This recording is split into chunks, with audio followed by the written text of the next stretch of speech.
आज हम लोग पढ़ेंगे स्पर्मेटोजेनेसिस और oogenesis के बीच में डिफरेंस। ये क्वेश्चन शॉर्ट नोट में एग्जाम्स में बहुत आ जाता है और प्रैक्टिकल के हिसाब से भी एग्जामिनर्स कई बार इसके बारे में बहुत पूछ लेते हैं। शॉर्ट नोट ही आता है, लेंथी क्वेश्चन तो इसका बनता नहीं है, लेकिन फिर भी हम लोगों को आइडिया होना चाहिए, इसलिए शॉर्टकट में इसको हम ले लेते हैं। गैमेटोजेनेसिस जैसा हम सभी जानते हैं मीन्स ऑफ सेक्सुअल रिप्रोडक्शन के लिए रिक्वायरमेंट है, यानी कि जो जर्म सेल्स हैं ओवा और स्पर्म का, उनका फॉर्मेशन गैमेटोजेनेसिस कहलाता है।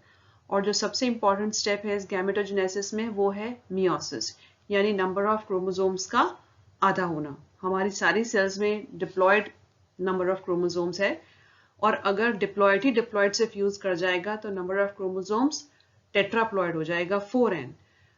तो उसको मेंटेन करने के लिए सबसे पहले नंबर ऑफ क्रोमोसोम्स आधा हो जाता है स्पर्म और ओवा के फॉर्मेशन में, जिससे कि जब वो फ्यूज करें तो दोबारा से डिप्लॉयड नंबर ही रेस्टोर हो जाए। oogenesis ओवरी में होता है, स्पर्मेटोजेनेसिस टेस्टिस की सेमिनिफेरस ट्यूब्यूल में होता है। oogenesis की पहली स्टेप होती है ओगोनियम, स्पर्मेटोजेनेसिस की पहली स्टेप होती है स्पर्मेटोगोनियम। स्लाइड में हम देख सकते हैं oogenesis की साइट ओवरी है और स्पर्मेटोजेनेसिस की सेमिनिफेरस ऑफ टेस्टिस है। इस जर्मिनल एपिथेलियम से ओवा बनेंगे और सेमिनिफेरस ट्यूब्यूल की जर्मिनल एपिथेलियम से स्पर्म बनेंगे। एक बात जो दिमाग में रखने वाली बात खास ये है कि ओवा और स्पर्म की जो प्रिमोर्डियल जर्म सेल्स हैं वो बहुत एम्ब्रियोनिक स्टेज में ही स्पेसिफाई हो जाती है। इसका मतलब क्या है कि जब किसी भी इंडिविजुअल की एम्ब्रियोनिक कंडीशन है, उसी समय पर अगर वो मेल है तो प्रिमोर्डियल जर्म सेल बनना शुरू हो जाएगी स्पर्म की, और अगर वो फीमेल है तो ओवा की प्रिमोर्डियल जर्म सेल बनना शुरू हो जाएगी। वो उसी एम्ब्रियोनिक कंडीशन में ही स्पेसिफाई हो जाएगी कि ये वाली सेल्स जो है ये स्पर्म बनाएंगी और ये वाली सेल्स जो हैं ये ओवा बनाएंगी। उनको हम क्या कहते हैं? प्रिमोर्डियल जर्म सेल्स। और बाद में जैसे जैसे एम्ब्रियो डेवलप करता है तब वो एम्ब्रियो में माइग्रेट, तब वो उस गोनैड में, पर्टिकुलर गोनैड में, टेस्टिस या ओवरी जो भी कुछ सेक्स है उसमें माइग्रेट कर जाएंगी, लेकिन स्पेसिफिकेशन उसका बहुत अर्ली एम्ब्रियोनिक स्टेज में ही हो जाएगा। किन्हीं सेल्स को बनना है वो बहुत अर्ली डिटरमाइन हो जाएंगी। डिटरमाइन होने के बाद उनका डेवलपमेंट का कोर्स अलग अलग होगा जिसमें मियोसिस इन्वॉल्व होगा। लेकिन स्पर्म जो है सिर्फ क्रोमोसोम्स कंट्रीब्यूट करता है, स्पर्म और कुछ कंट्रीब्यूट नहीं करता, सिर्फ क्रोमोसोम कंट्रीब्यूट करता है। और अगर हम ओवा की बात ले तो ओवा क्रोमोसोम तो कंट्रीब्यूट करेगा ही करेगा, उसके अलावा एम्ब्रियो को जो रिक्वायर्ड नरिशमेंट है वो भी प्रोवाइड करेगा। एम्ब्रियो में जो डेवलपमेंट के लिए रिक्वायर्ड नेसेसरी चीजें हैं वो भी सब एग प्रोवाइड करेगा। तो एग की जो ड्यूटीज हैं वो एज कंपेयर टू स्पर्म ज्यादा है। दो तरह का डेवलपमेंट होता है, हम जानते हैं oviparous and viviparous. Oviparous development वो होता है जो कि एग के अंदर होता है, और विविपेरस वो होता है जो कि मदर की बॉडी के अंदर होता है। तो जहां मदर की बॉडी के अंदर डेवलपमेंट है वो नरिशमेंट तो थ्रू मदर कनेक्शन मिल जाएगा, जैसे कि ह्यूमन बींग्स में। लेकिन जिस कनेक्शन में मदर की बॉडी में नहीं होता डेवलपमेंट, एग में होता है, उसमें नरिशमेंट जो है वो एग ही प्रोवाइड करेगा। अदरवाइज डेवलपिंग एम्ब्रियो के पास नरिशमेंट का कोई जरिया रहता नहीं है। तो वो एग के ऊपर डिपेंड करता है जो डेवलपिंग एम्ब्रियो है अपने नरिशमेंट के लिए, क्योंकि मदर से उसका कनेक्शन खत्म हो चुका। जो पर्टिकुलर फीचर्स हैं स्पर्मेटोजेनेसिस के वो oogenesis से थोड़ा सा नहीं, काफी डिफरेंट है। जैसा हमने देखा कि अर्ली एम्ब्रियोनिक कंडीशन में ही जो जर्म सेल्स बननी है वो स्पेसिफाई हो जाएंगी, लेकिन एम्ब्रियो के केस में एम्ब्रियोनिक टेस्टिस में जो स्टेज होती है वो माइटोटिक सेल साइकिल की स्टेज होती है। एम्ब्रियोनिक टेस्टिस में जो स्टेज है उस जर्म सेल की वो कौन सी स्टेज है? अर्ली स्टेज है माइटोटिक सेल साइकिल की। माइटोटिक भी पूरी कंप्लीट नहीं है, उस डिवीजन की अर्ली स्टेज है, और वह कंटिन्यू होती है आफ्टर बर्थ। शुरुआत होती है कब? एम्ब्रियोनिक टेस्टिस में, और वो कंटिन्यू कब करती है? प्रोलिफरेशन, माइटोटिक डुप्लीकेशन, मल्टीप्लिकेशन कब कंटिन्यू करता है? After birth. तो दो चीज देखने में आ गई कि कब होती है वो? अर्ली एम्ब्रियोनिक स्टेज में, वो माइटोटिक साइकिल की शुरुआत है, और वो रिज्यूम या दोबारा कब कंटिन्यू हो रही है? After birth. ये mitotic division after birth continue हो रहा है। उसके बाद स्पर्मेटोगोनियल जर्म सेल्स, वो स्पर्मेटोसाइट्स की बहुत सारी जनरेशंस देती है। ऐसा नहीं कि एक स्पर्मेटोगोनियल सेल ने एक स्पर्मेटोसाइट बनाया एंड इट्स ओवर, नहीं। एक स्पर्मेटोगोनियल स्पर्म सेल जो है, वो स्टेम सेल जो है, वो कई जनरेशंस देगी डिफरेंशिएटिंग स्पर्मेटोसाइट्स की। इसको जब हम स्पर्मेटोजेनेसिस पढ़ेंगे तब हम पूरा देखेंगे, लेकिन डिफरेंस के लिए ये बहुत जरूरी है जानना oogenesis से क्या डिफरेंस है। तो पहला स्टेज माइटोटिक साइकिल का हो गया, दूसरा स्टेज हो गया कि बहुत सारी जनरेशंस देती हैं स्टेम सेल्स, और तीसरा नेक्स्ट डिफरेंस जो है, जो हम सभी जानते हैं कि स्पर्मेटिड्स जो मिलते हैं, 4 प्रोडक्ट्स मिलती हैं हमें एक स्टेम सेल से। कितनी मिली? 4 स्पर्मेटिड्स, और ये सारी की सारी जो होती हैं ये मोटाइल होती हैं। उसके बाद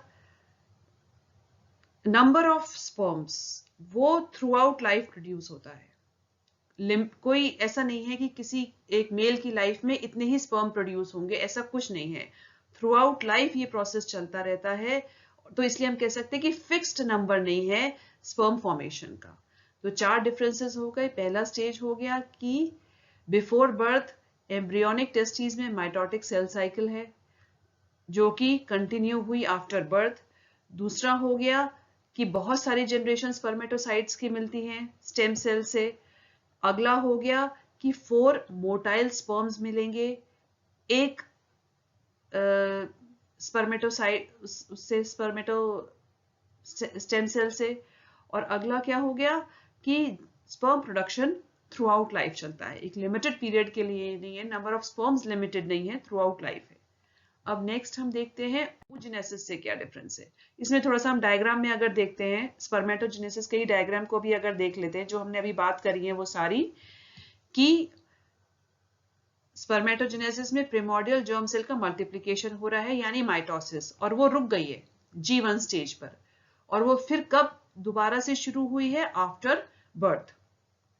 और जैसे मैंने पीछे बताया था कि स्टेम सेल जो है कई सारी जनरेशंस को बर्थ देगी स्पर्मेटोसाइट की। और उसके बाद हमने देखा था कि 4 हमको स्पर्म्स मिलेंगे, जो मेच्योर स्पर्म्स मिलेंगे, वो चारों के चारों वायबल होंगे, यानी चारों फंक्शनल होंगे, और ये मोबाइल होंगे। Sorry for disturbance. जो दूसरी बात हम देख रहे थे कि माइटोटिक डिवीजन बहुत शॉर्ट टाइम के लिए है ओवरी में, जबकि पीछे हमने देखा स्पर्मेटोजेनेसिस में शॉर्ट टाइम के लिए नहीं है, पूरा एम्ब्रियोनिक स्टेज में माइटोटिक डिवीजन चल रहा है, और जो कि आफ्टर बर्थ भी रिज्यूम हो रहा है। लेकिन ओवरी में माइटोटिक प्रोलिफरेशन बहुत शॉर्ट टाइम के है। उसके बाद जो अरेस्ट होती है ओवरी, अरेस्ट जो होता है डेवलपमेंट का, वो किस स्टेज पर है? वो मियोटिक डिवीजन की स्टेज पर है, ना कि माइटोटिक। मतलब कि फीमेल जर्म सेल जो है, जो प्राइमरी oocyte वाली स्टेज है, वो कहां पर आ गई है? वो ओवरी के अंदर ही आ गई है, और वो मियोटिक स्टेज है, न कि माइटोटिक।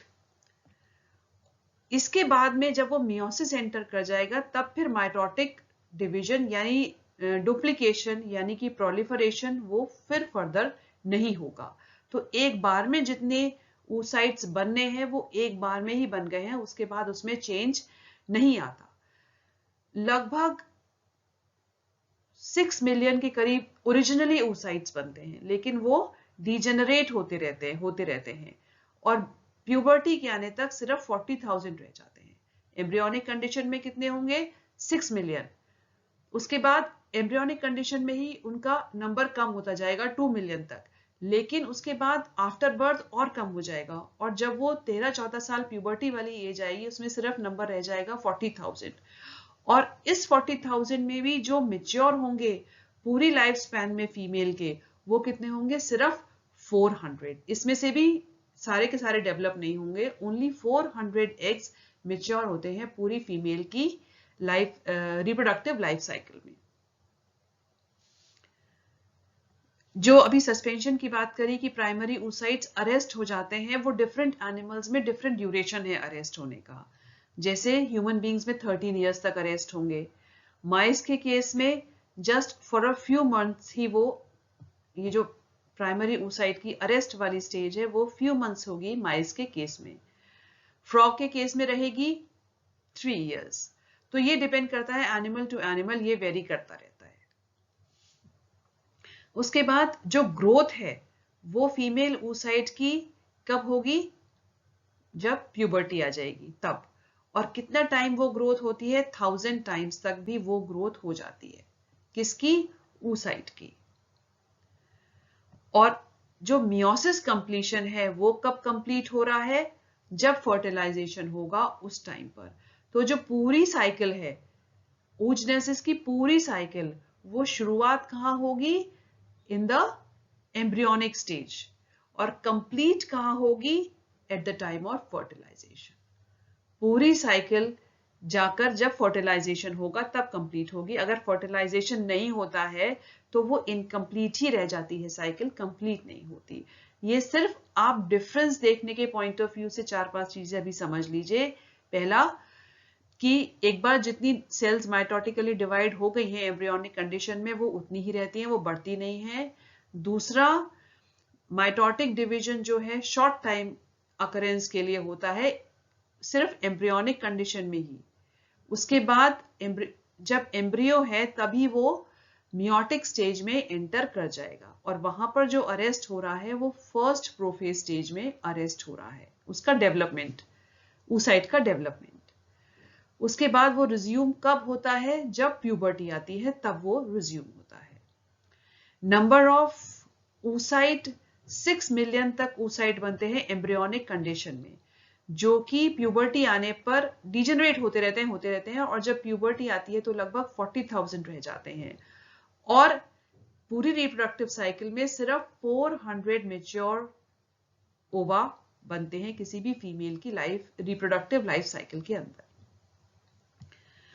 oocyte डेवलपमेंट का जो सस्पेंशन है, जो हमने शुरुआत में बताया, वो डिपेंड करता है।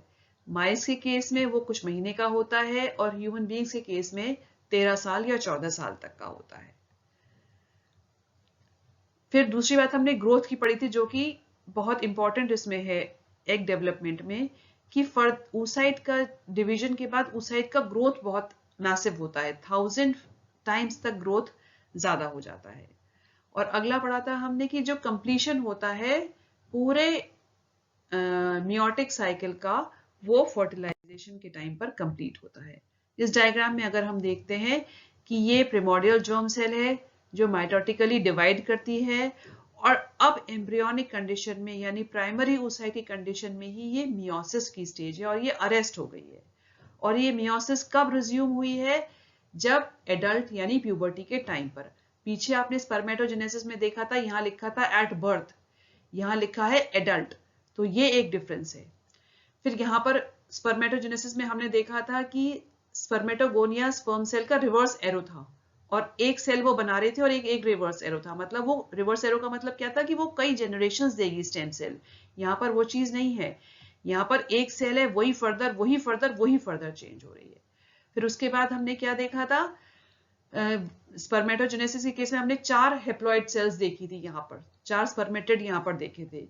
जबकि oogenesis के केस में हम देख रहे हैं एक सेकेंडरी oocyte और एक पोलर बॉडी, फिर एक मेच्योर ओवम और उसकी पोलर बॉडी, और साथ में ये पोलर बॉडी डिवाइड करेगी। तो अल्टीमेटली हमको 3 पोलर बॉडी मिलेंगी, लेकिन हमें जो वायबल मिलेगा वो बस एक ही ओवम मिलेगा, एक ही जर्म सेल मिलेगी, एक ही एग मिलेगा फीमेल के केस में। तो ये डिफरेंसेस थे oogenesis के और स्पर्मेटोजेनेसिस के। यही डिफरेंस यहाँ पर दोबारा है, नंबर ऑफ गैमीट्स का डिफरेंस है, मियोटिक आउटपुट का डिफरेंस है। स्पर्मेटोजेनेसिस में 4 मिले, यहाँ मोबाइल मिले, यहाँ हमें एक इमोटाइल oocyte मिला। नंबर ऑफ गैमीट्स, प्यूबर्टी से लेकर ओल्ड एज तक लगातार स्पर्म बनते रहते हैं, जबकि फीमेल के केस में ऐसा नहीं होता, एग्जॉस्ट हो जाती है ये सप्लाई मेनोपॉज के टाइम पर। कंटिन्यूअस डिक्रीज होता है नंबर ऑफ oocytes का फीटल पीरियड से लेकर और एडल्टहुड तक डिक्रीज होता रहता है। उसके बाद हमने पढ़ा था कि स्पर्मेटोजेनेसिस के केस में फीटल पीरियड में कोई मियोसिस नहीं होता, जबकि oogenesis के केस में फीटल पीरियड में ही मियोसिस शुरू हो जाता है। स्पर्मेटोजेनेसिस में कोई जर्म सेल का प्रोडक्शन नहीं होता, कब? फीटल पीरियड में, जबकि oogenesis के केस में सारी की सारी सप्लाई जितनी भी जर्म सेल्स बननी है वो सब बन जाती हैं। स्पर्मेटोजेनेसिस के केस में वो लाइफ लॉन्ग बनती रहती हैं, ऐसा नहीं कि फीटल पीरियड में ही कन्फाइन हो गया वो। तो ये कुछ डिफरेंसेस हैं जो जानने आपको बहुत जरूरी है स्पर्मेटोजेनेसिस और oogenesis। और इस डायग्राम से ही आप डिफरेंसेस को इजीली देख सकते हैं। स्पर्मेटोजेनेसिस में 4 मिलते हैं, मोबाइल मिलते हैं और वायबल हैं, यानी अलाइव हैं। और इस केस में हमें सिर्फ एक वायबल मिलेगा और 3 डीजेनरेट कर जाएंगी पोलर बॉडीज, और ये इमोटाइल होगा। और बाकी सारे डिफरेंसेस आप पीछे देख ही चुके हैं। तो ये इंपॉर्टेंट है बहुत शॉर्ट नोट के हिसाब से, difference between spermatogenesis and oogenesis।